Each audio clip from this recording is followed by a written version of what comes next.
well qualified financially, but yet he has been granted, the certificate of eligibility, which means that he's qualified.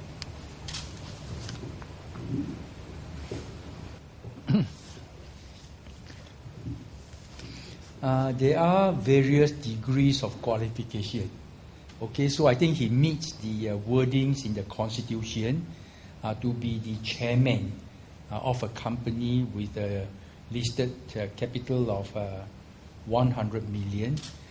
But in terms of actual practical knowledge in the field of managing a company financially, I think he is less experienced than the other candidates. Any more questions? Yes. So earlier you were sort of talking about the rest of the candidates. Is this a response to the presidential candidate broadcast? Well, it is not specifically a response to the presidential broadcast, but it is a response to statements that they make over the past few weeks, even before they get the certificate, the nomination.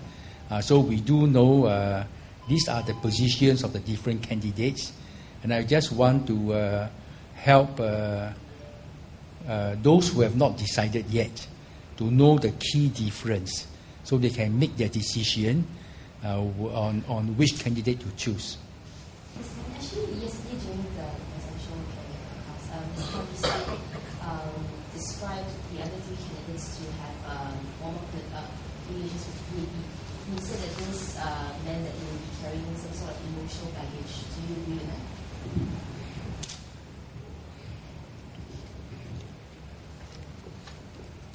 that? Again, there are different degrees of emotional baggage. Now, my involvement with the grassroots organizations and as an active PAP cadre member for 1975 to 1985 represents a time where many people were very proud to be Singaporeans. Why? They find that Singapore gave them low-cost housing, good jobs, and therefore, now when I bought a flat in Marine Parade for $35,000, a 5-room flat, my neighbors, many of them are civil servants. They earn an average salary of $1,000. That means they can afford the flat based on 3 years' salary. Okay, now, and they only need to take a 15-year loan, and they can pay from the CPF the 15-year loan based on one person's salary. So that was a time where many people were happy to be Singaporeans, and that was a time I was actively involved. Okay, so after that, for the next 20 years, I was inactive. 85 to 2005, I was inactive. So I think my emotional baggage is long forgotten. All right, long forgotten. Now, I think Tanji says emotional baggage is quite recent as a member of a political party, very recent. In fact, it's possibly still burning in him when he has to be fighting the recent general election, which was just only 3 months ago. So when we talk about emotional baggage, we must see it in a more balanced way. Different people got different emotional baggage, some more recent, more passionate, and some long forgotten. Also positive and not positive.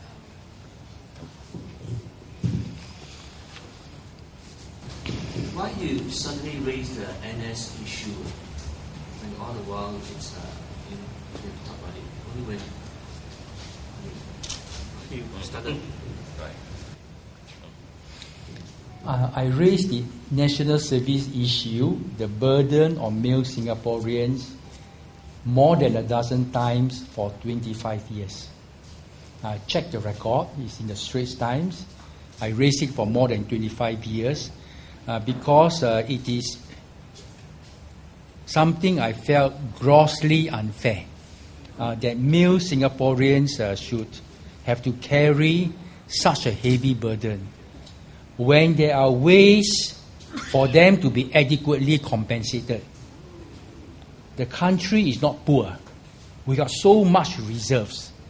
Why can't we treat the male Singaporeans, give them adequate compensation for them to face life? So therefore, it's something I felt very strongly that it is quite unfair. I wrote about this since 1985. I wrote several times over the years until a stage where the newspaper refused to publish my letter anymore. And they say, we've covered this. The government is not going to change the policy. All right? So therefore, I've covered this a long time. When the country is poor, you can't afford to pay your national servicemen. That's fine. When the country is rich, not rich, is richer, okay? I think we should be fair to our male Singaporeans. And even if you don't want to spend that money, extra money, why can't you have the housing grant for first-time buyer differentiated just by, did you serve national service, this family, the other family didn't? Why can't we just differentiate that? Why do we ignore this and give the same housing grant to PR and citizens and new citizens? So why can't we even differentiate that? Now I have even made that suggestion to say differentiate the housing grant or give a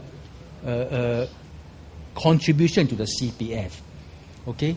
Now, this is why I feel very passionate about the President being the voice of the people.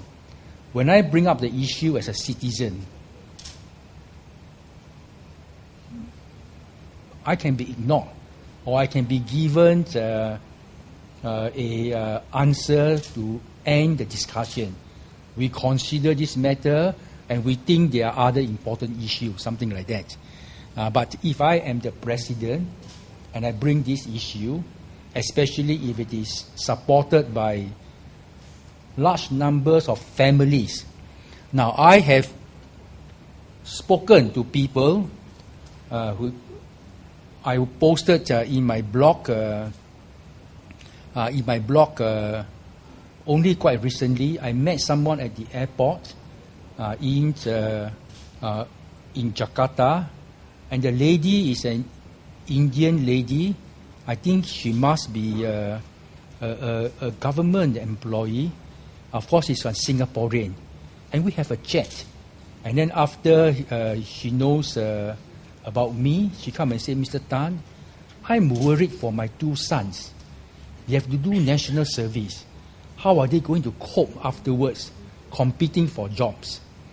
So I think that this is not just one person's opinion. Families with 2 or 3 sons, if they are struggling themselves, this is a heavy burden. The same, another family with 2 daughters, then say, oh, they are going to start work earlier. But the son, after that, the parents have to finance their education. It can be a very heavy burden.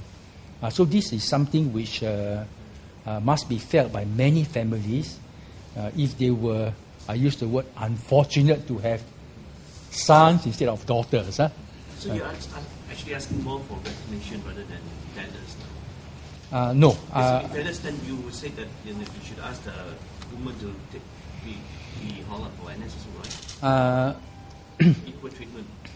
No, I think the country is able to afford paying people adequately for their service. So you don't need to make people sacrifice.